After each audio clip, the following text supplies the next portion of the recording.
Antes de mais nada, quero avisar que o vídeo a seguir não é recomendado para menores de 16 anos, então não reclamem depois, beleza?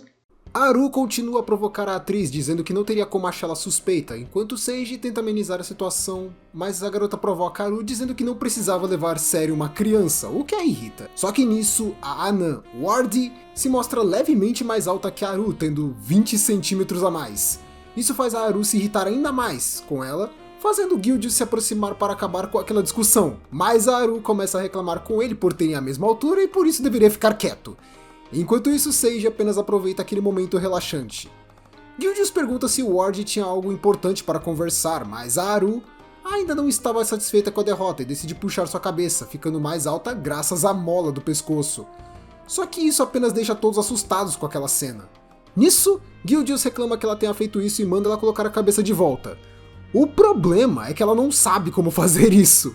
Ward, vendo que eles estavam bem ocupados, decide apenas ir embora, prometendo voltar no dia seguinte, o que rende uma provocação do Guildius com a Haru. No dia seguinte, a Haru estava varrendo a frente da casa quando Ward se aproxima observando ela de longe. Enquanto isso, dentro da casa, Seiji se preocupa, pois Ward estava atrasada e, mesmo com o Guildius dizendo que ela deveria chegar em breve, Seiji ainda fica preocupado que ela tenha se sentido mal pelo comentário dele no dia anterior e decide ver se ela estava vindo. Só que nesse momento, ele encontra Ward e a Haru conversando sentadas no banco. A Haru pergunta o que estava acontecendo. Ela pergunta se o Ward odiava gravar, mas ela diz que não. Depois ela pergunta se o problema poderia ser o ator, mas ela também diz que não, ou quase isso. O que deixa Seiji chocado, enquanto a Haru pergunta se ela iria preferir que mudassem o ator. Mas nisso, Ward menciona que o problema não era exatamente o ator daquele dia, mas sim algo que houve em outra gravação. Ela explica que recentemente esteve fazendo uma gravação com outro diretor. Haru imaginava que seria uma história safada, mas ela diz que era de trabalho mesmo. O que não muda muita coisa. Ela explica que, após a gravação, ela pretendia ir pelo menos se despedir do pessoal do elenco. Mas quando se aproximava, Ward ouviu a conversa do diretor com o ator perguntando o que ele achou da Ward como atriz, e ele respondeu que não sentia nenhum apelo nela, imaginando se conseguiria vender os filmes, enquanto o diretor falava que havia público para isso. Ela se escondeu para não ser vista por eles, mas as palavras deles nunca saíram da cabeça dela, fazendo ficar preocupada com sua capacidade como atriz, o que irrita profundamente tanto a Haru quanto o Seiji, por terem sido tão cruéis com ela. Antes que venham reclamar ou questionar, vamos lembrar que ela é uma anã de 28 anos. Ward ainda tenta ser positiva e não culpá-los, dizendo que entende a falta de apelo das mulheres anãs, até porque elas podem crescer de barba, mas Haru ainda mantém culpando eles. Ward menciona que parte desse pensamento também acontecia por causa de seu corpo pouco desenvolvido, comparado com as elfas, que geralmente são mulheres belas e magras. Só que isso faz Haru sentir que teve parcela de culpa por chamá-la de criança. Ward ainda não a culpa por isso, mas Haru acaba tendo uma ideia. Enquanto Haru saía correndo, Seiji começa a se questionar se não poderia ter magoado Ward também, apesar de saber que as palavras do ator também não foram legais. Afinal, todos os responsáveis pelo filme vão fazê-lo acreditando que vai vender, e nisso ele decide fazer o seu melhor trabalho possível. Nesse momento, Haru volta trazendo seus itens de maquiagem. Haru menciona que não tinha problema ser baixinha, ou que digam que ela não possuía apelo, pois iria fazer todos eles se calarem, enquanto Seiji percebe que não conseguiu aproveitar o momento para ir falar com elas. Haru decide começar arrumando o cabelo dela, e enquanto Seiji as observa de longe, Guildius chega perguntando o que ele fazia por lá. Seiji pergunta como ele os encontrou, e Guildius diz que percebeu a falta da Haru, que geralmente não para de ir e voltar fazendo as tarefas. Mas nisso, ele volta a perguntar o que o Seiji estava fazendo. Ele responde que estava vendo a Haru cuidando da Ward, e menciona sobre ela querer maquiá-la, mas nisso Guildius demonstra ainda estar traumatizado com a última vez, perguntando se deveria impedi-la. Ward pergunta onde que ela aprendeu a fazer maquiagem ou cortar cabelo, mas a Haru menciona que não sabe dizer, o que deixa Ward preocupada. Só que a Haru explica que ela não sabe dizer pois não se lembra exatamente. Isso porque suas memórias são apenas fragmentos vagos, dizendo que não se lembra de muitas coisas de sua vida, exceto que ela gostaria de ser uma atriz a ver. Nisso ela começa a contar sua história de como ela acabou morrendo, deixando dois observadores preocupados com o quanto sua história parecia macabra. Mas ela menciona que por mais que não se lembre como aprendeu a fazer maquiagem, ela sente que seu corpo se lembra bem, e por isso Ward podia confiar nela. Visto que já estavam se arrumando, não tinha muito como ela recusar mais. Só que Ward menciona que ela apenas deseja se tornar uma atriz AV, antes de pedir desculpas pelo que ela falou no dia anterior. Isso faz Haru se sentir mais animada. Ainda assim, Haru menciona que qualquer um que riu dela seria seu inimigo e iria fazer o possível para calar eles, o que anima Ward. Depois disso, Haru conta sobre quando conseguiu realizar seu desejo de ser uma atriz AV. Seiji e Gildius ficam mais tranquilos ao verem que Haru poderia cuidar da maquiagem da Ward, enquanto tem uma nota do autor que, em vários setores de entretenimento, possuem maquiadores de artistas e que, quando não possuíam um maquiador, o ator precisava se maquiar sozinho, ao mesmo tempo que alguns possuem maquiadores próprios. Com isso resolvido, vemos que a Ward passou de anã com cabelo cheio a uma loli fofa de cabelos curtos, o que deixa os dois impressionados com a transformação dela, e a reação da Haru representa muita gente. Seiji explica que ele ficou realmente surpreso com o novo visual, enquanto Gildius dizia estar preocupado depois de ver como ela tinha maquiado o grupo, mas ela menciona que tinha feito ruim de propósito. Depois disso, Seiji percebe que a Haru já fez a parte dela, e agora seria a vez dele de fazer sua parte, e ajudar a Ward a ser uma grande atriz. Começando a gravação, e eu juro que isso é uma mulher adulta, YouTube! Seiji também tem dificuldades em não enxergá-la como apenas uma pessoa fofa, mas ele sabe que tem que levar a sério. Ele encara a Ward tentando apenas enxergar a atriz adulta, ao invés de pensar no quão fofa ela era. Quando começam a gravar, Seiji já sente algo estranho naquilo, e nota que seria pela sua diferença de altura, o que deixa seu corpo em uma posição diferente do normal. Seiji tenta se focar no seu trabalho, tentando não tampar a visão dela, mas nesse momento, ela decide brincar com os mamilos do Seiji, o que faz ele lembrar que isso é mais um efeito da diferença de altura dos dois. Isso fazia com que Seiji quase não conseguisse mais se aguentar e pede para mudarem de posição, com uma nota do autor dizendo que isso pode ser uma tática boa para durar mais. A Haru fica encarando Ward impressionada pelo fato de ela ter seios tão grandes. Só que, na verdade, Ward explica que não é bem que ela tenha seios tão grandes. O que acontece é que, como seu corpo é pequeno pela sua raça, acaba que seus seios parecem maiores do que o normal. Só que ao mesmo tempo, Seiji não conseguia parar de pensar no quanto ela conseguia ser uma excelente atriz. Gildius fica impressionado como o trabalho da Haru e Seiji conseguiram ajudar a enaltecer mais as qualidades da Ward. Mas Seiji ainda tinha um truque na manga para apresentar, e nisso ele começa a aproveitar a leveza do corpo dela para elevar a Ward, fazendo com que todo o seu corpo ficasse balançando bastante. Seiji se anima ainda mais, fazendo com que Ward apareça muito mais. Isso porque ele ainda queria fazer o antigo ator que trabalhou com ela acabasse engolindo suas palavras, e nisso ele a ajuda a ser bem mais atraente do que já estava sendo. Seiji reconhecia que Ward não era apenas uma atriz baixinha e bonita, mas uma grande atriz AV sexy. Quando Gildius gritou "corta", ele elogiou Seiji pela excelente interação naquele dia, mas Seiji menciona que tudo isso foi graças a Ward, pois como ela era tão boa, ele se animou mais do que o normal.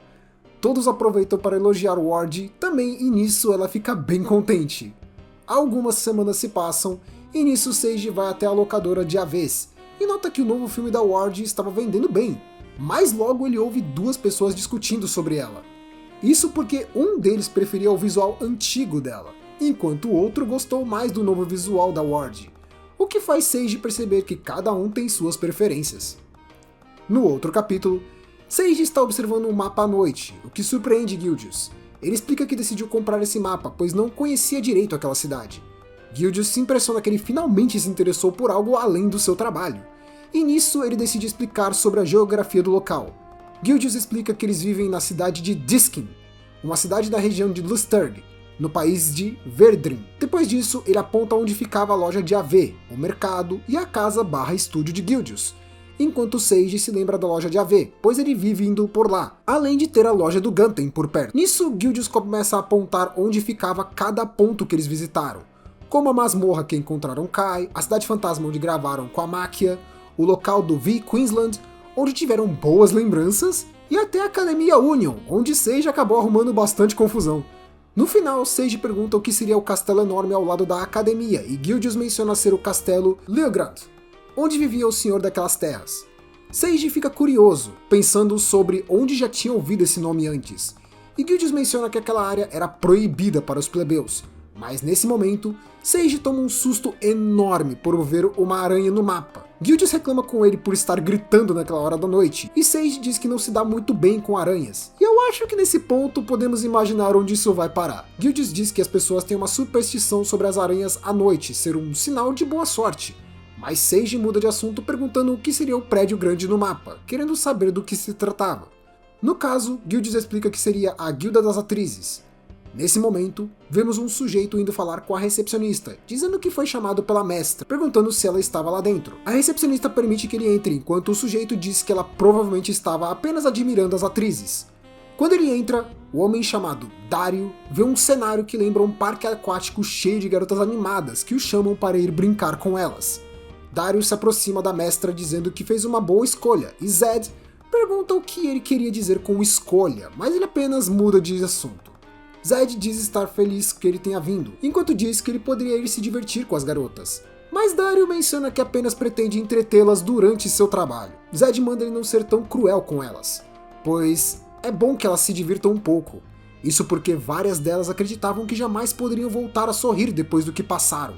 Zed menciona que construiu esse lugar para elas poderem se sentir bem, mantendo seu status de atrizes e proteger o sorriso delas. Nisso, ela o encara de forma séria, dizendo que irá proteger as atrizes daquele lugar, independente de quem seria seu inimigo. Dario dá uma leve encarada nela, antes de se desculpar pelo que ele disse, voltando à tranquilidade do assunto. Nisso eles decidem ir para o assunto principal enquanto as garotas se divertem. Zed menciona que havia um novo ator, perguntando se ele poderia voltar a atuar. Dario menciona que havia um bom motivo do porquê ele não poderia atuar novamente, e Zed diz entender bem o lado dele, mas pede que ele faça esse favor para ela. Com isso, Dario, o irmão mais novo de Zed, aceita o pedido dela dizendo fazer isso por ser um trabalho. Ao mesmo tempo, temos uma nota do autor falando de uma vez que foi em um compromisso em um grande estúdio onde ele ficou bem animado ao ver várias atrizes conversando. Voltando para a casa do Guildius, ele estava pensativo quando Haru menciona que a atriz do dia havia chegado. Nisso, uma mulher de capuz surge na sala. Quando Seiji chega na sala, Guildius apresenta a atriz daquele dia como Raccoon. Mas quando Seiji vai cumprimentá-la, ele sente algo estranho.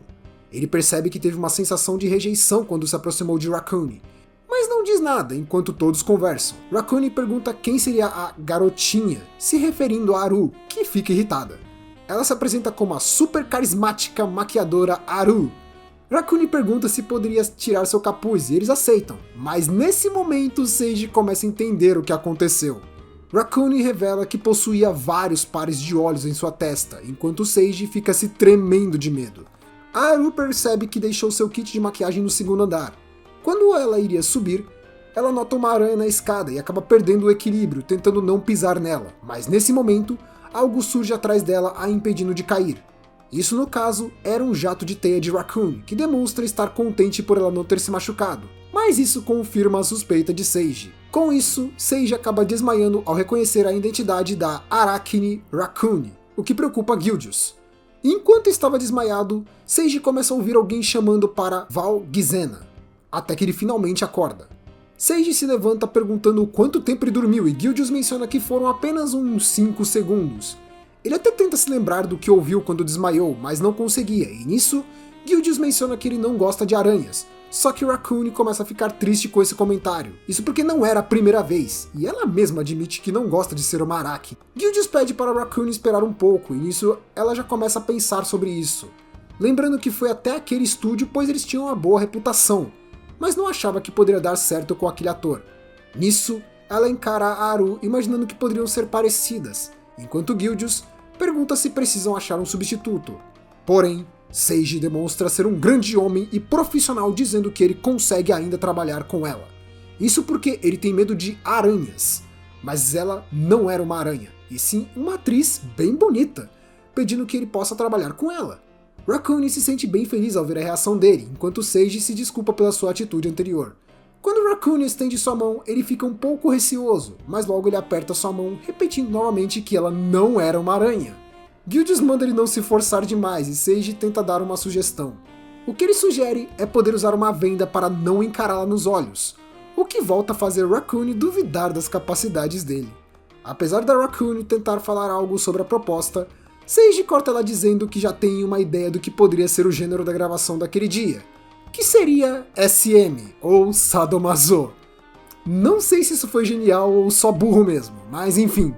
O problema é que, pelos comentários do Guildius, esse gênero não é muito conhecido naquele mundo, pois ele pergunta se isso não seria uma forma de tortura. Seiji menciona que ele não quer nada tão absurdo, apenas um AV soft de SM. Guildius ainda menciona que a ideia original seria um AV romântico e fofo, mas como ele estava falando, então poderiam tentar, apesar de não entender o porquê ele continuava vendado.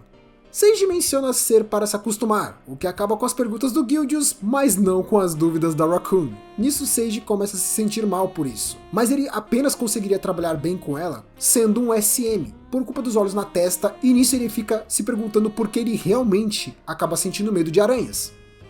Apesar de Raccoon mencionar que jamais fez SM antes, Seiji menciona que ela só precisava seguir o que ele iria dizer e ficaria tudo bem.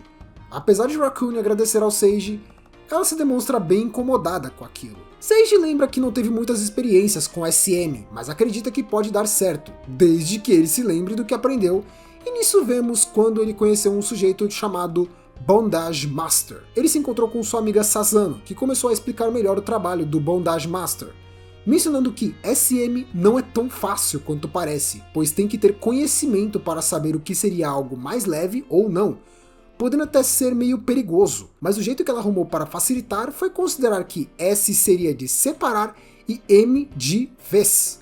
Faz mais sentido em japonês, pois ela diz que M é de mawasu e S de shikiru. Ela explica que a ideia seria de S de separar, ou para compreender e processar, enquanto M seria de vez, ou prosseguir sem problemas.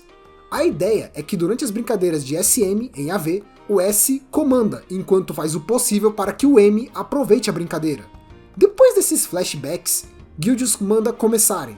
O problema é que Seiji esqueceu que não disse nada antes de ficar de 4 no chão, deixando todos confusos, incluindo a Raccoon. Seiji pede para que ela o use como uma cadeira viva, e nisso ele volta a se lembrar das dicas de Sasano, dizendo que depois de ficar de joelhos ele deveria implorar. Raccoon aceita o pedido, mas já ficando bem desconfortável com a ideia. Seiji acredita que está tudo indo de acordo com o plano e pede para que sua rainha espanque este porco. É exatamente isso que ele fala, tá? Raccoon fica confusa e só aceita o que ele estava falando enquanto se pergunta o que raios ela estava fazendo. Até que ela se empolga e começa a entender que deveria usá-lo como um cavalo e cavalgá-lo, batendo cada vez mais na sua bunda. Seiji agradece a cada tapa, percebendo que ela estava entrando no clima.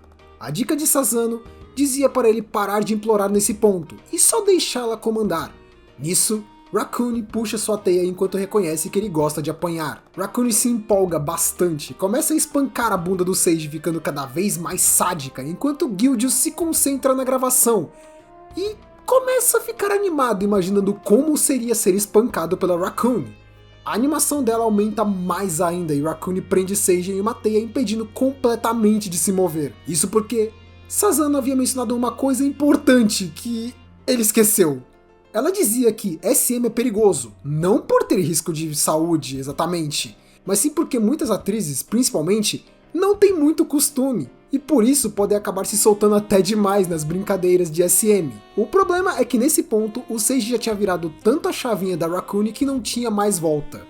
Raccoon começa a se despir enquanto parece querer dar um presente bem especial para ele que ensinou essa nova técnica. Como ela mesma menciona que atacar e amarrar já é um costume dela desde nascença, agora ela gostaria de entregar uma recompensa para ele. Nesse momento, a venda de Seiji começa a sair por causa da teia, e nisso ele encara Raccoon de forma ainda mais assustadora. Porém, apesar de estar morrendo de medo dela, ele ainda se sentia tão animado que isso superava seu medo, e com isso Guildius ficou ainda mais impressionado enquanto continuava a gravação.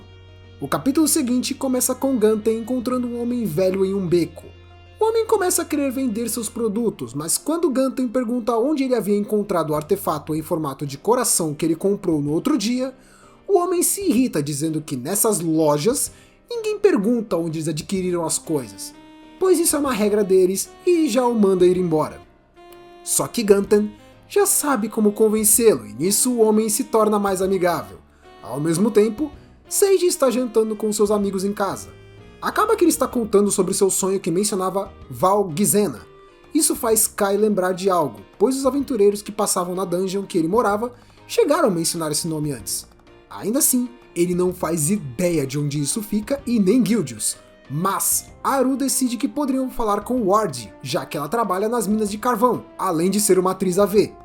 Isso sim que é o conceito de não recusar trabalho. Seiji ainda se desculpa por terem surgido por lá, mas Ward menciona que poderia fazer essa ajuda para eles porque se tornou amiga da Aru. Nisso ela explica que a mina de carvão de Gizena não é mais utilizada, mas é bem rápido de chegar, sendo só 2 estações pelo trem mágico. Ao chegarem no local, Ganten os observa de longe.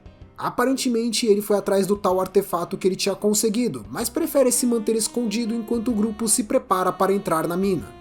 Só que nesse momento, Seiji ouve uma voz estranha ressoando em sua cabeça, dizendo que estava esperando por eles. Ele menciona a voz que acabou de ouvir e deixa Ward um pouco preocupada. Mas logo ela nota que tinha mais coisas para se preocupar, já que a Aru estava entrando sozinha. Os dois correm para alcançar a Aru, enquanto ela se distancia com muita facilidade dos dois, praticamente sem problema algum, e no fim, eles chegam a uma fonte de luz intensa. Essa luz era emanada por uma enorme porta com um símbolo estranho, o que impressiona até a Ward. Nesse momento, a Aru se aproxima dizendo que estava aguardando pelo Seiji, mas logo se demonstra não ser a Aru. Acontece que um ser daquela mina se apossou do corpo dela e diz que precisa falar com Seiji, que se assusta e esbarra na Ward, que parece estar paralisada.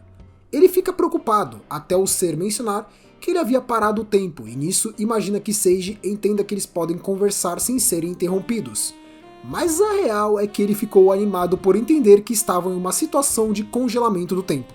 O ser mágico menciona ser aquele que comanda tudo nesse mundo, como um deus, e que as pessoas deste mundo o chamam com medo. Nisso, esse deus menciona ter chamado Seiji para que ele possa revelar seus segredos. O problema é que Seiji só não liga pra nada disso, pois ele estava encantado em ver que tudo estava parado. Isso porque ele sabe que, geralmente, os AVs que envolvem manipulação de tempo são 90% falsos. Até porque acho que seria meio difícil de serem reais. Mas por isso ele fica bem animado ao ver que dessa vez estava sendo bem real. Só pra constar, existe uma nota do autor mencionando sobre essa estatística, falando que se 90% são falsos, então os outros 10 devem ser reais, certo? Então, por mais que ele entenda que, no mínimo, todos são falsos, né? Como eles sempre mencionam como apenas mais de 90%, então ele prefere acreditar que ainda existem alguns reais. E se você acha que ele é um cara estranho, eu me pergunto se você percebeu que estamos no capítulo 42 de um mangá sobre um ator AV no Isekai. Voltando para a história, o deus fica irritado com a atitude de Seiji, que admite não ter ouvido uma palavra dele. Finalmente, depois de ouvir tudo, Seiji fica impressionado com o deus, que se sente meio decepcionado com a reação. Só que Seiji diz acreditar que esse deus fosse mais velho, e ele menciona que é sim mais velho, apesar da aparência atual, provavelmente da voz dele. O deus menciona que estava apenas usando o corpo da Aru e que seu verdadeiro corpo estava escondido atrás daquela porta. O problema é que mesmo com seus poderes, ele não conseguia quebrar o selo daquela porta. Nisso, ele pede para que Seiji o ajude a abri-la, mas Seiji acredita que isso seria impossível, até que ele imagina ter recebido poderes por ter ido parar no Isekai. Só que o deus acaba completamente com aquele momento Shinibyo do Seiji. O deus menciona que existem muitas regras que ele mesmo não conseguiria interferir, mas logo eles notam que era curioso ele conseguir possuir o corpo da Aru. Ele menciona isso ser possível porque ela possuía algo que ele havia criado há muito tempo atrás, e isso permitiu ele possuir aquele corpo e guiá-lo, mas Seiji lembra que aquele corpo havia sido feito pelo Ganten. Só que ele já demonstra não dar a mínima para nada disso, e só ordena que Seiji abra a porta para que ele adquira de volta seu corpo, e com isso ele poderia garantir qualquer desejo ao Seiji. Isso anima Seiji, que começa a pensar sobre as possibilidades de parar o tempo, mas já pedindo que ele não leia sua mente. O deus parece já estar aceitando isso como seu desejo ainda assim. Nesse momento, o tempo volta a correr e Aru desmaia. Seiji inventa uma desculpa que ela ficou meio cansada e prefere deixarem a exploração para lá e voltarem para casa. Ward fica confusa, mas concorda que talvez seja melhor. Enquanto isso, Ganten, que o seguia, acabou se perdendo no meio do caminho. pelo menos até ele encontrar a mesma porta selada. Naquela noite, Seiji manda que deixem que ele cuide de tudo para a próxima gravação. Só que como Guildius vai falar com a Haru sobre ela estar cansada, Seiji pede para que ele não o ignore, mas Guildius termina dizendo que aceitava o pedido dele. Seiji fica confuso com a confiança toda de Guildius, mas ele menciona que poderia providenciar tudo o que ele precisa, pois ele confia no trabalho do Seiji. Só que nisso, Seiji fica todo emotivo abraçando o diretor, que começa a reclamar. Alguns dias depois, Seiji leva Katia para seu novo trabalho, apesar de ela parecer não fazer ideia do que estavam planejando. Acontece que Seiji fala sobre seu plano de fazer uma gravação de AV de tempo congelado, o que deixa todos confusos. Seiji tenta explicar do que se trata, que é uma gravação de AV onde o ator para o tempo e a atriz fica imóvel enquanto ele faz várias coisas safadas. Katia fica curiosa sobre o quanto isso poderia ser interessante, mas isso apenas faz Seiji se irritar com o comentário dela, dizendo o quanto isso é incrível, mas ela apenas concorda para que ele cale a boca. Katia não parece bem animada, pois tudo o que ela entende é que ele poderia fazer o que quiser, mas logo ele explica que durante toda a ação ela teria que dar a entender que o tempo estava parado. Nisso ela começa a entender melhor a ideia, percebendo que não poderia esboçar nenhuma reação. O problema disso tudo é que ela até estava bem animada por ter outra gravação com o Seiji, afinal, ela realmente queria poder trabalhar com ele de novo. Mas ela não curtiu muito essa cena, pois ela não consegue ver isso de outra forma senão um tipo de abuso, o que ela não está errada de fato, ela só não sabe bem o quanto. Katia fica bem desanimada com a gravação, enquanto Guildius parecia estar curtindo a ideia. Nisso vemos a conversa dele com Deus, perguntando se poderia conseguir gravar um AV usando os poderes de Deus para parar o tempo. E ele diz que sim. Ele tenta confirmar se estaria tudo bem fazer isso, mas ele apenas diz que Seiji seria visto mais como um maluco se fosse contar o que realmente aconteceu. Deus explica que iria manter o controle do tempo em uma área específica, e nisso, Seiji dá os comandos e Guildius se prepara para iniciar a gravação. Depois de Seiji tentar fazer uma pose para parar o tempo, ele nota que isso não funcionou e fica desesperado mais por ter falhado do que pela vergonha de ter feito aquela pose ridícula. Guildius pergunta o que houve, pelo menos até finalmente o poder funcionar e tudo realmente acabar parando. Deus pede desculpa pela demora, dizendo que aquilo foi bem mais interessante do que esperava. Ele começa a mostrar que voltou a possuir o corpo da Haru enquanto explica sobre seus poderes de novo, mas Seiji só não se importa e pega a câmera do Guildius e entrega na mão da Haru. Ele fica confuso, fazendo Seiji começar a explicar como funciona a câmera, se bem que eu acho que não é bem esse o problema. Nisso temos outro flashback do Seiji explicando como ele sabe sobre o trabalho do cameraman. Acontece que ele conversou com um dos cameramen das gravações que ele trabalhou, e o sujeito explicou que o seu trabalho era saber como enquadrar o que ele queria na cena. Fosse um foco nos atores, ou então um ângulo mais aberto, para mostrar a atriz com seus parceiros. Ele também menciona que dependendo do ângulo usado, uma cena que poderia parecer mais cansativa pode se tornar muito mais interessante para os espectadores. Nisso vemos que Seiji estava explicando todas as técnicas que ele aprendeu. Só faltou ele notar que esse não era o problema.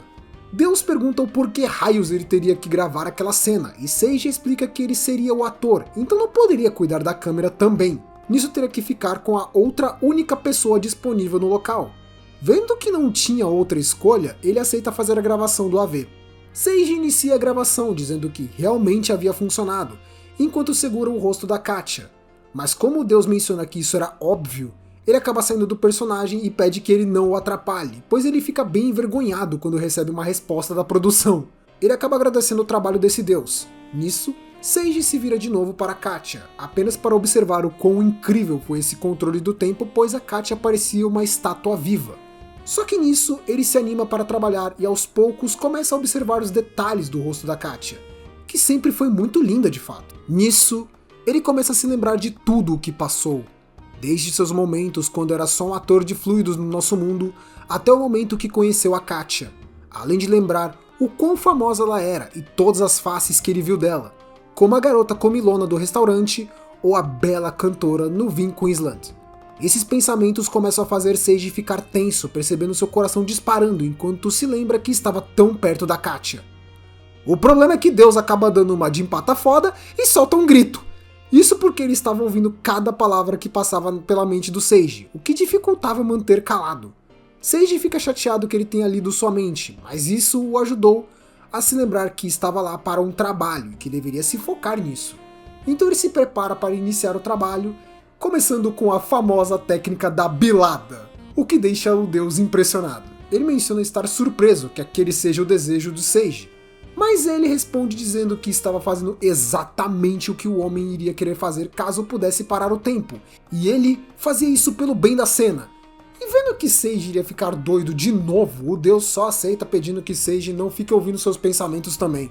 Seiji volta para a cena enquanto se lembra que, apesar de ter muito conhecimento sobre o meio de AV do nosso mundo, ele nunca fez um AV de manipulação de tempo. Mas ele acredita que seu conhecimento adquirido por vários filmes de controle de tempo deveriam servir para ajudá-lo a saber o que fazer nessa hora. Nisso, Seiji inicia a cena, levantando o vestido da Katia, vendo que ele continua levantado graças ao poder do deus. Isso começa a dar ideias para ele arrumar a Katia enquanto tira a calcinha. Ele imagina que iria adorar a cena, mas ele começa a notar algo estranho e percebe que estava muito vago. Isso porque tinha muitas diferenças entre fazer uma cena com uma pessoa que finge estar congelada no tempo, de fazer a cena com alguém de fato congelado. Acaba que a cena fica muito mais vazia, quase como se ele estivesse atuando com uma boneca realista, o que deixa Seiji chateado pedindo ajuda, só que Deus não teria muito como ajudar dessa vez. Seiji imagina que possa tentar aproveitar melhor as coisas quando o tempo voltar ao normal, e decide apenas continuar com a gravação, mas como não teria um jeito de deixar a Katia molhada, ele lembra de ter se prevenido, deixando um frasco com o fluido do Pepe para a emergência. Ele só esqueceu que o tempo também afeta fluidos. Isso ele pega o fluido no ar mesmo e tenta esfregar para usá-lo, e com isso inicia o trabalho que não parece estar sendo dos melhores. Isso porque, para simplificar, por mais que ele possa preparar o seu equipamento, ele não consegue usar a loção para fazê-lo entrar para trabalhar. Eu acho que deu para entender.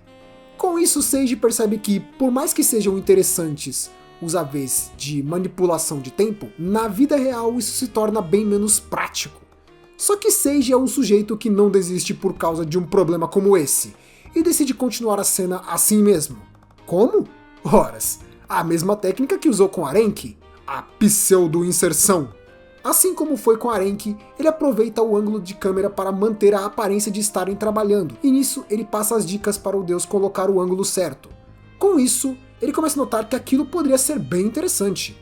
O problema é que Seiji também lembra que não tem os equipamentos para fazer o leite falso, e por isso teria que fazer manualmente.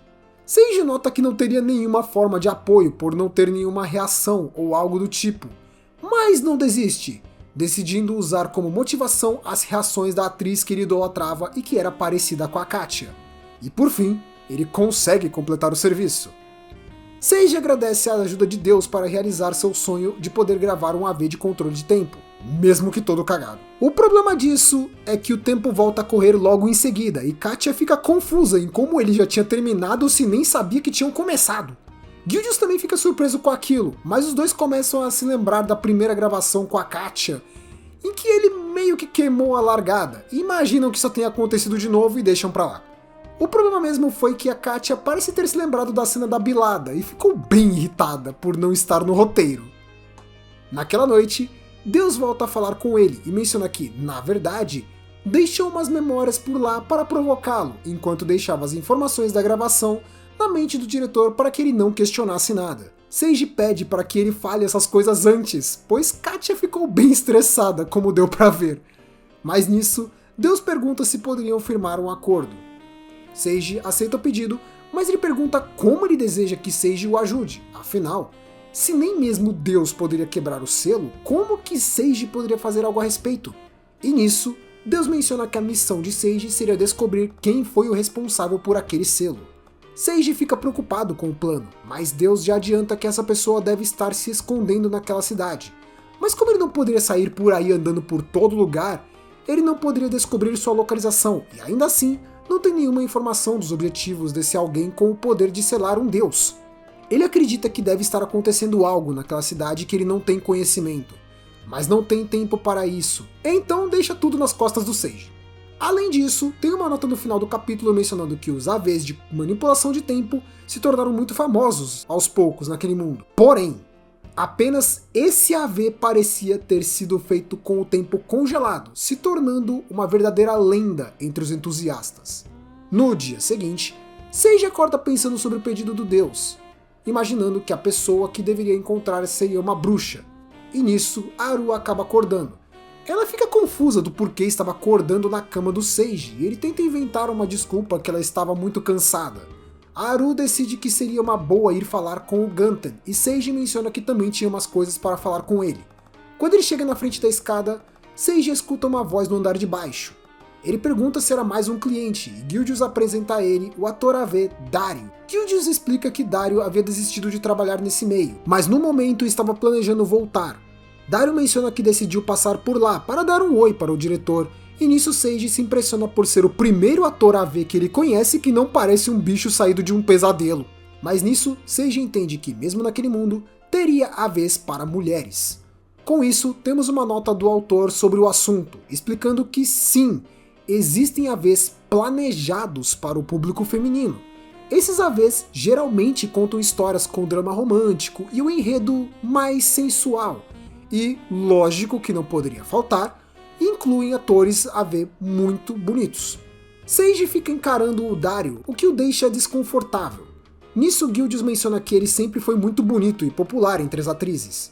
Nesse momento, Haru chega na sala perguntando se ele estava lá para fazer um filme, e Gildius menciona que sim, ele pede para que Dario corte seu cabelo, e nisso Haru se anima, o que deixa Dario preocupado. Ele fica se perguntando se aquilo era realmente necessário, enquanto o diretor menciona que, se ele pretende voltar a ser um ator, deveria cortar o cabelo pelo menos. Seiji pergunta se isso realmente era ruim, e Gildius explica que o cabelo longo pode atrapalhar em certas cenas, como os beijos ou algumas cenas um pouco mais abaixo. Ele até se lembra de uma vez que teve que trabalhar com um Yeti e não conseguia enxergar nada por culpa de tanto pelo. Haru termina o corte e Dario reconhece que ficou bem moderno e bonito, o que deixa ela ainda mais animada. Seiji pergunta se poderia cortar o cabelo também, mas Gildius diz que não seria tão simples com ele.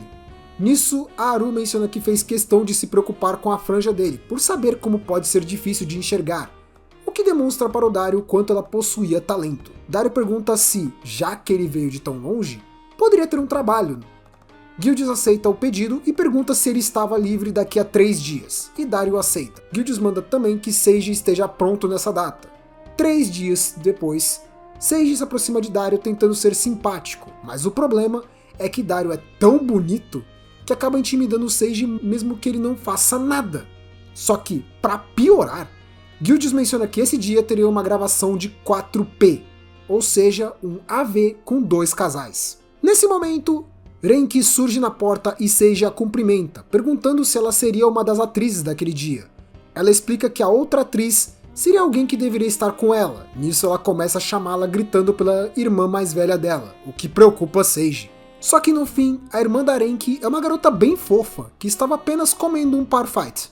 Ela estava toda animada com o seu super enorme Beriberi Parfait, dizendo que não havia problemas. Pelo menos não na frente dela, pois atrás tinha uma Renki possessa de ódio por ela ter simplesmente desaparecido sem falar nada. Renki reclama com sua irmã, pois ela precisava trabalhar, e ela simplesmente ficou sumindo. Mas ela disse que não tinha escolha, pois o Parfait parecia muito gostoso. Seiji e Dario encontram as duas, o que deixa Renki um pouco menos irritada. Eles dizem que ficaram preocupados e a seguiram. Nisso, ela apresenta sua irmã, a ogro-atriz de 22 anos, Yuki. Enquanto as duas continuam discutindo, Seiji fica encarando a irmã da Renki. Ele imagina que a imagem que ele tinha era bem diferente, mas tudo piora quando Dario menciona que a Yuki era bem desleixada, o que claramente irrita a Renki por terem insultado sua irmã, quase fazendo sobrar pro coitado do Seiji. Ele tenta amenizar a situação levando as duas de volta para o estúdio esperando que Renki se acalme, mas nisso Dario começa a imaginar que vai ser um dia daqueles, já que uma atriz é uma desleixada e a outra é uma garota de sangue quente. Mas voltando para o estúdio, Kai está ajudando a arrumar o local, levando uma cama para a gravação, pois como seriam 2 casais, iriam precisar de mais uma. Nisso temos uma nota do autor mencionando que, além de ser um ator, ele também já teve que trabalhar como assistente, levando uma cama extra em situações como essa. Quando as garotas chegam, Seiji encara elas juntas e ele percebe que, mesmo existindo, ainda é raro ter irmãs atrizes, e rola mais uma nota do autor que isso acontece também no nosso mundo. Agora, sobre as duas da imagem, eu já adianto pro pessoal curioso. Eu tentei ao máximo descobrir os nomes, mas eu não achei nada conclusivo, então nem sei se ele usou exemplos reais ou não. Enquanto Seiji fica animado ao ter que trabalhar com elas, Dario se lembra que aquele estúdio nunca foi tão barulhento quanto agora, imaginando que as mudanças sejam culpa do Seiji. Nisso, quando Seiji se aproxima dele, Dario pergunta se ele não estaria interessado em uma pequena competição amigável, e com isso inicia a gravação. Como esperado, Renki iria ser a parceira do Seiji, até para compensar o que houve na outra vez, e Seiji já se demonstra bem animado. Enquanto Yuki seria a parceira do Dario, que fica bem animada por trabalhar com um cara tão bonito. Já de começo, Seiji consegue compensar o que ficou faltando na outra gravação, enquanto Yuki parece bem animada também logo de início. O problema é que o pedido do Dario ainda perturbava Seiji, pois o Dario usou como argumento que seu trabalho era muito chato. É sério, ele disse isso. Nem o Seiji acreditou nessa. Por isso, ele decidiu inventar uma pequena competição deles que seria um segredinho entre os dois. Seiji já estava bem confuso, mas Dario inventa um desafio que era: quem fizer o outro chegar lá primeiro, ganha. Seiji ainda tenta explicar algo enquanto imagina que deveriam pensar em fazer as garotas chegarem lá. Só que Dario tenta inventar uma desculpa que um ator tem que saber se controlar e ter noção sobre sua atuação para poder fazer isso quando quiser. Pra mim parece desculpa de cara precoce, mas enfim. Ele diz que é apenas para se divertirem, apesar de que ele avisa que o perdedor teria que obedecer uma ordem do vencedor, o que ainda deixa Seiji confuso sobre isso tudo. O problema disso é que esse diálogo com Dario fez Seiji se sentir um completo incompetente por não ter noção alguma sobre essas técnicas que ele estava falando, imaginando ser completamente impossível. Com isso, Seiji fica tão preocupado que ele começa a chorar imaginando ser apenas um virgem amador, que seria basicamente uma pessoa que só tem experiência do ramo, mas não tem uma técnica. Isso irrita um pouco o Renki, que manda ele fazer o trabalho direito. Só que nesse momento um barulho alto chama a atenção do Seiji. Isso porque Dario estava conseguindo animar Yuki até demais, mesmo sem nem começar direito, o que impressiona os dois pela técnica dele. Dario parecia bem animado enquanto encarava Seiji, imaginando que se ele não parasse de hesitar, logo ele conseguiria vencer o desafio. Enquanto espera que Seiji mostre suas incríveis técnicas, mas Seiji apenas abraça Renki sentindo toda a pressão. Dario continua animando cada vez mais a Yuki, que continua gemendo alto, mas isso faz Seiji se lembrar novamente de sua colega Sazano, perguntando se ele sabia como usar seus dedos. Mas Seiji menciona que nunca fez isso antes, então ele não sabia bem como fazer isso direito. Sazano menciona que isso tudo depende da situação, mas geralmente os atores responsáveis por isso acabam não sendo os mais queridos. Isso porque, de acordo com o autor, os movimentos mais agressivos que aparecem em AVs podem acabar machucando a garota, e por isso geralmente tem que ser feito com antecedência, além de um aviso para conversar com a sua parceira sobre isso e tentar fazer da melhor forma possível para não machucá-la. Seiji fica impressionado, enquanto Sazano menciona que as pessoas que gostam vão aproveitar do mesmo jeito, mas muitas atrizes acabam não gostando mesmo que seja muito necessário. Sazano explica que sua tática para não acabar se machucando é que ela costuma usar loção nessas cenas. O problema é que nesse mundo isso não é algo conhecido, e mesmo assim, Dario conseguia ser absurdamente incrível na cena, mesmo voltando depois de tanto tempo, forçando Seiji a ter que improvisar para não ficar para trás. Ele se coloca nos seios da Renki, e quando Guildius foca no rosto dele, Seiji aproveita para usar sua loção, que ele sempre mantém escondido para emergências, para ajudá-lo a fazer Yuki chegar lá mais rápido ainda. Dario fica perdido ao notar que ela estava se animando muito mais rápido. Nisso ele percebe o que Seiji fez e imagina que ele apenas jogou sujo. Yuki fica bem animada, se soltando bastante. Ele percebe o que o Seiji havia feito e nisso decide mudar de posição para tentar ajudá-lo. Lembrando que aquilo ainda era um desafio, tentando se aproveitar da jogada do Seiji. Só que Seiji percebe o que ele estava pensando e nota que seu colega estava completamente errado. Isso porque um 4P não é uma competição. E nisso, ele faz o mesmo enquanto Renki ficava cada vez mais animada. Vemos outro flashback onde Seiji se encontra com dois atores que acabavam de terminar uma gravação de um 4P perguntando sobre alguns segredos para esses trabalhos. Apesar de entenderem que é bom pesquisar bastante sobre o assunto que se trabalha, eles dizem que não podem sair divulgando segredos aleatoriamente, mas decidem comentar alguns pontos, como o fato de que, quando são dois casais, eles tendem a ficar meio divididos, pois enquanto ele está trabalhando, tem um outro casal logo do lado, o que limita muito suas opções e seu espaço, o que exige um entendimento entre eles para ninguém se atrapalhar. Eles explicam que precisam se ajustar de acordo com a quantidade de participantes. De volta à gravação, Dario finalmente decide botar seu equipamento para trabalhar, e nisso Seiji nota que chegou a hora de agir. Enquanto Dario vai trabalhando, Seiji decide esperar um pouco para que possa chamar a atenção do Guildius quando ele mencionar que vai colocar seu equipamento também. Nisso, Renki parece bem animada na hora. A atitude do Seiji foi por causa que os atores explicavam que devem tomar cuidado com a quantidade de câmeras na hora da inserção. Isso porque, caso tenha só uma câmera, não tem como gravar todas juntas. Então devem dar tempo para cada um, além de ir ajudando o cameraman com seus gestos ou atitudes, para que ele possa aproveitar bem a atuação de todo mundo. Dario fica curioso sobre Seiji ter demorado tanto, imaginando que ele não teria a menor chance.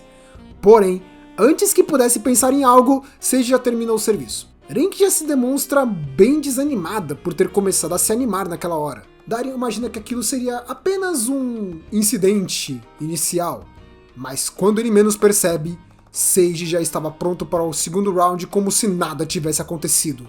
Dario fica assustado ao perceber que ele talvez tenha se planejado para esse caso, enquanto se lembra que ele mesmo já estava se poupando porque sabia que ele também era bem precoce. Apesar de ter muita resistência, Dario imagina que ele possuía uma habilidade impressionante escondida, e nisso ele decide usar sua técnica principal, que impressiona Yuki tanto pela qualidade quanto pelo tamanho, aparentemente. O problema disso é que o excesso de animação da Yuki a faz perder o controle e destruir a cama, e deixa Renki preocupada com o resto do pessoal. Ela explica que, quando Yuki perde o controle, apenas ela consegue detê-la. Mas como eles ainda estavam na gravação, seria um problema. Mas nisso, Seiji se lembra das palavras dos atores, dizendo que esse tipo de gravação tem que ser um trabalho de equipe, onde todos devem trabalhar juntos para fazer uma gravação boa. Isso dá uma ideia para o Seiji, onde ele encosta o rosto da Renki contra o da Yuki. Essa manobra do Seiji faz com que Renki abrace Yuki, ajudando ela a se controlar, e Guildius consegue uma gravação incrível das duas juntas. Dario imagina que Seiji estava tentando atrapalhá-lo novamente, mas Seiji explica que o trabalho em 4P tem que ser com todos se ajudando. O problema é que Dario ainda continua sendo teimoso e tenta roubar o espaço do Seiji, que tenta recuperar esse espaço. Guildius não entende bem o que eles estavam fazendo, mas não se importa, pois aquilo não estaria saindo da gravação. Nesse momento, os quatro finalmente chegam ao limite, e com isso todos completam o serviço ao mesmo tempo, praticamente gritando juntos. Quando eles terminam a gravação, Dario entende que aquilo teria sido um empate, mas, ao lembrar que Seiji controlou toda a gravação, ele percebe que Seiji ainda estava na vantagem. Isso porque um 4P teria que ser do jeito que ele tentou fazer desde o início. Quando Seiji vem falar sobre o desafio, ele fica meio preocupado. Enquanto os dois parecem estar se entendendo, Renki menciona o quanto Dario parecia ser bom no trabalho. Isso porque, apesar de já ter visto esse descontrole de sua irmã, ela nunca havia visto algo como dessa vez. Esse tipo de coisa fez Renki perceber o quanto Dario era bom, e Guildius nota o quanto ele se esforçou, pois ele demonstrava bem animado com o trabalho. Nisso, os dois percebem que poderia ser o início de uma rivalidade amistosa entre os dois, enquanto Dario já planejava outro desafio. No outro dia, Toy recebe o grupo na loja de seu avô. Isso porque Haru decide que precisava fazer um exame, pois ela acabou dormindo sem perceber e ficou preocupada. Afinal, Seiji nunca mencionou o real motivo para isso. Seiji aproveita para perguntar sobre o coração que ele usou para o corpo da Haru, e Toy fica meio sem saber o que dizer. Isso porque Gantan se trancou no seu quarto há alguns dias, deixando todos preocupados. Toei mostra um novo produto mencionando que precisou colocar algo novo, já que os clientes estavam reduzindo. O tal novo produto é o tão requisitado removedor de mosaico. Algo quase divino. O próprio autor menciona que, alguns anos atrás no Japão, havia um equipamento que dizia poder fazer isso, mas a real é que não funcionava exatamente. Isso porque tudo que ele fazia era ajustar o contraste e o brilho, deixando ainda pior. Apesar de Seiji ficar muito confuso se deveria ou não comprar esse presente dos deuses, Toei simplesmente manda ele só comprar de uma vez, o que deixa Haru bem desapontada. Mas ela imagina que não teria muito o que fazer naquele dia e pensa em ir embora. Só que Toei lembra que os exames são importantes, então ele pede para que ela aguarde até que possa ser atendida. Toei explica que Seiji não precisaria esperar e nisso ele decide ir embora mais cedo com seu novo brinquedo. Kai menciona o quanto ele conseguia ser pervertido, mas nesse momento, Seiji ouve uma voz de uma garota em apuros.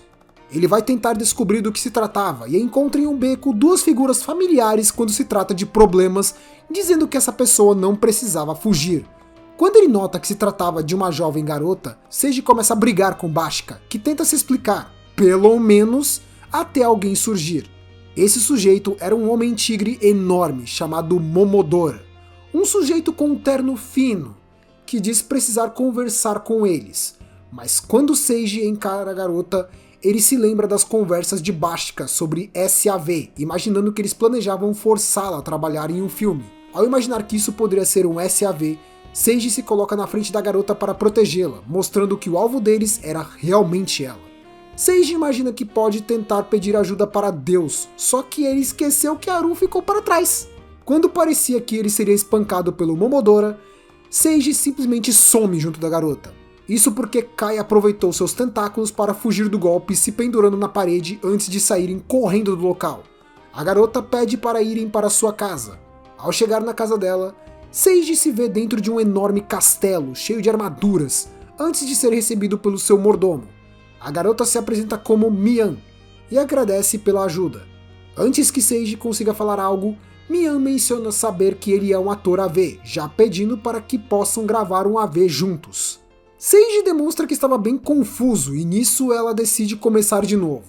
Mian é, na verdade, uma vampira diretora de AV. Apesar disso, ela nunca gravou nenhum AV, mas ela menciona que seu avô também era um diretor. Ela explica que seu avô ensinou seu mordomo, Lucardo, todas as suas técnicas.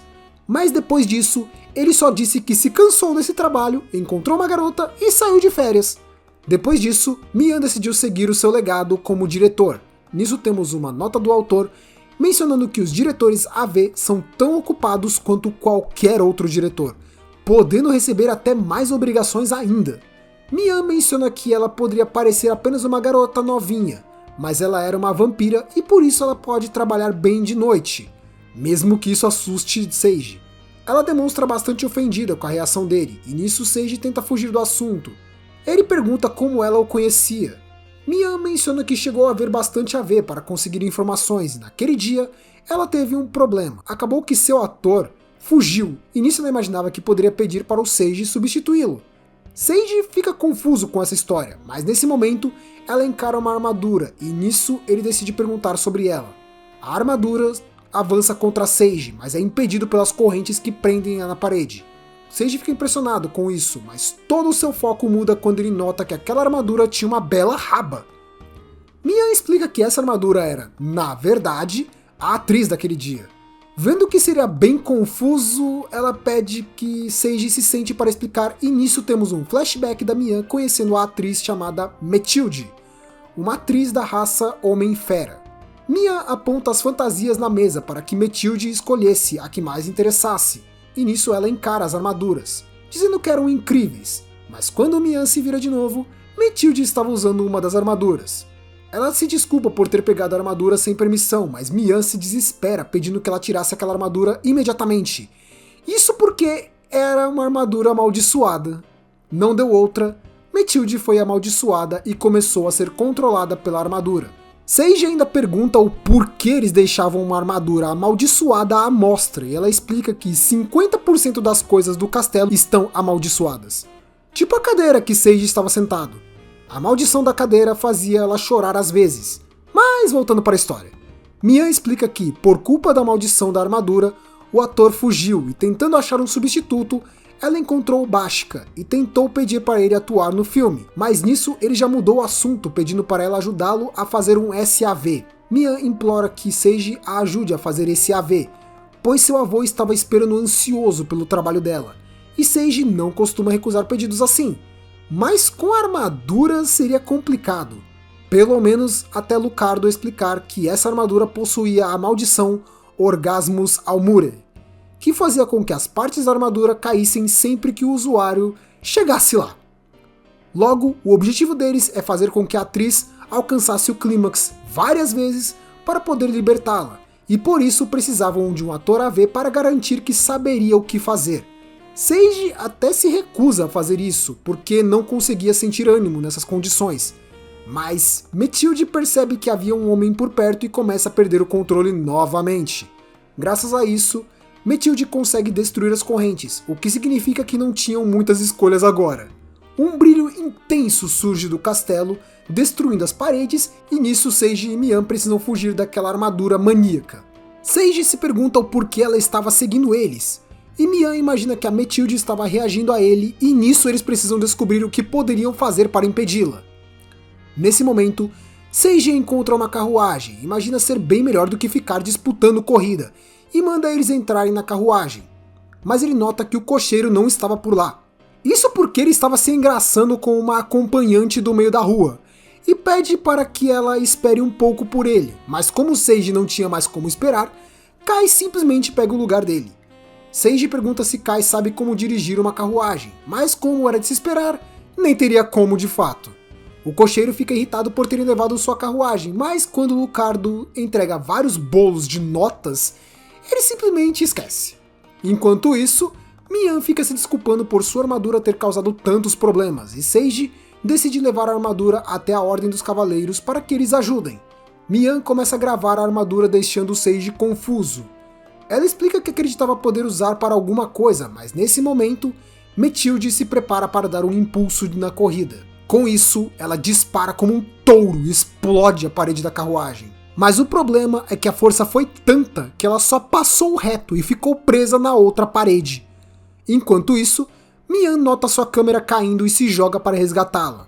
Ela até consegue pegar a câmera, mas por culpa de uma pedra no caminho, Mian sai quicando da carruagem e é ejetada do veículo. Seiji nota que ela estava para ser jogada para fora e consegue segurar Mian antes que ela caísse no chão.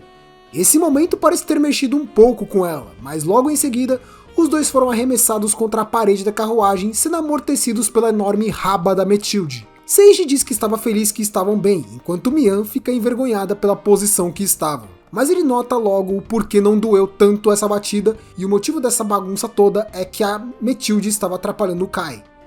Seiji encara o quadril da Metilde, imaginando que ela tem sorte que ele não costuma guardar rancor, mas ao prestar atenção nisso direito, ele tem uma ideia para a gravação. Ele menciona para Mian que poderiam começar a gravação naquele mesmo lugar do jeito que estava mesmo, e isso a anima.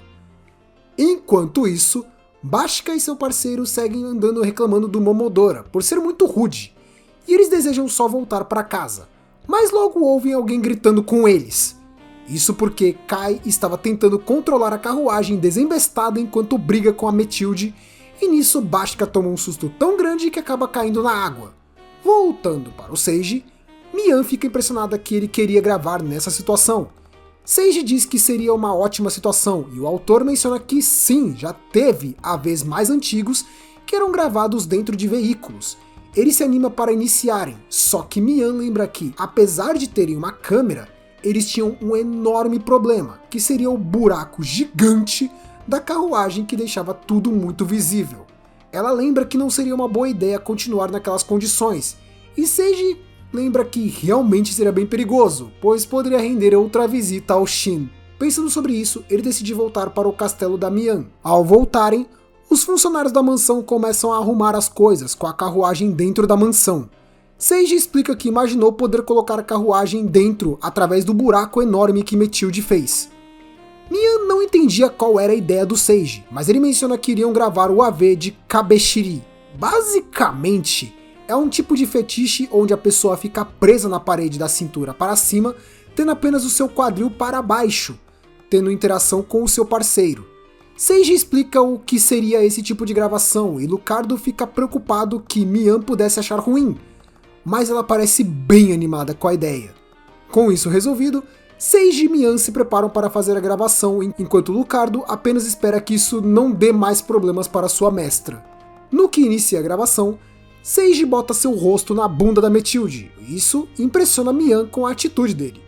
Aos poucos, ele começa a bater na bunda dela, e Mian apenas menciona o que estava acontecendo e se perguntando o que seria exatamente isso. Essa foi mais uma das técnicas que ele aprendeu ao ouvir dos outros atores, e parecia conseguir afetar a Metilde. Lucardo continua a gravar a parte de cima da armadura, tentando entender o que seria o plano dele, e aos poucos, parecia que ela estava sendo afetada.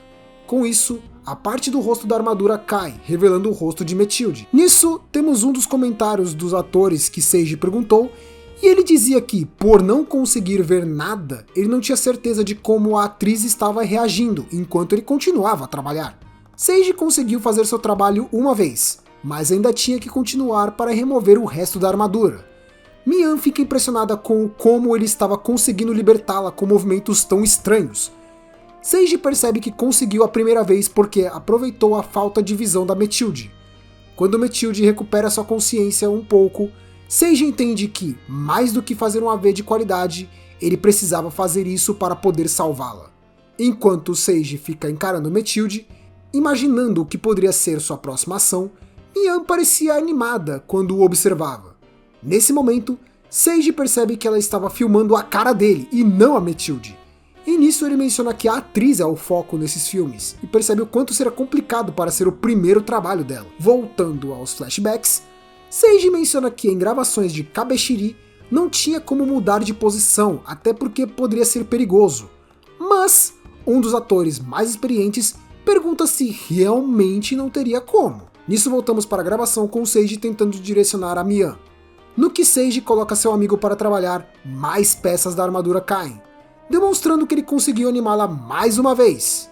O que impressiona Mian. Seiji percebe que ele conseguiu fazer seu trabalho de forma mais simples, provavelmente por causa da maldição, e nisso ele volta a se lembrar de seu senpai, onde um deles mostra uma toalha de mão que ele tinha.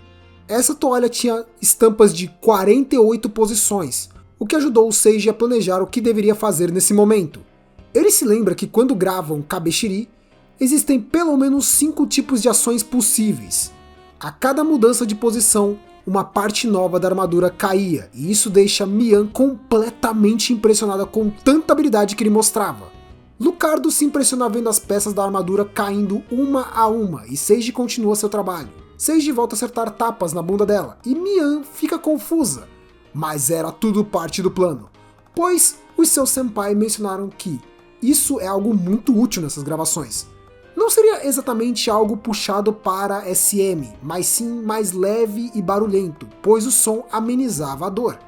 Ele menciona que os sons e o ritmo também são importantes, por ser um AV, e nisso, Seiji praticamente usa a bunda dela como percussão, seguindo um ritmo para manter o ânimo. Depois de seguir esse ritmo e ajudar a animar bastante a parceira, e nessa também animar a diretora, Seiji se prepara para o Grand Finale. Isso seria fazer a atriz se animar tanto que seu corpo até pula, e nisso Metilde consegue finalmente se livrar do resto da armadura. Com isso, Metilde finalmente recupera seu controle e nota onde ela estava e manda que eles retirem ela daquela carruagem. Seiji até diz que iria fazer isso, mas Mian o segura pelas costas. Ela diz ter chegado ao seu limite e pede para poder beber o sangue do Seiji. Ele menciona que ela tinha prometido não fazer isso, pois ela não bebe sangue de qualquer um, mas ela diz que é exatamente por isso que ela desejava fazer isso. Seiji imagina que isso significa que Mian se apaixonou por ele. Porém, Lucardo manda eles pararem, e nisso Seiji tem uma sensação estranha de algo cutucando ele por trás, e com isso ele entende que Mian, na verdade, não é uma garota. Enquanto ele fica chocado com a descoberta, Mian é levado pelo seu mordomo enquanto Metilde apenas os observa curiosa.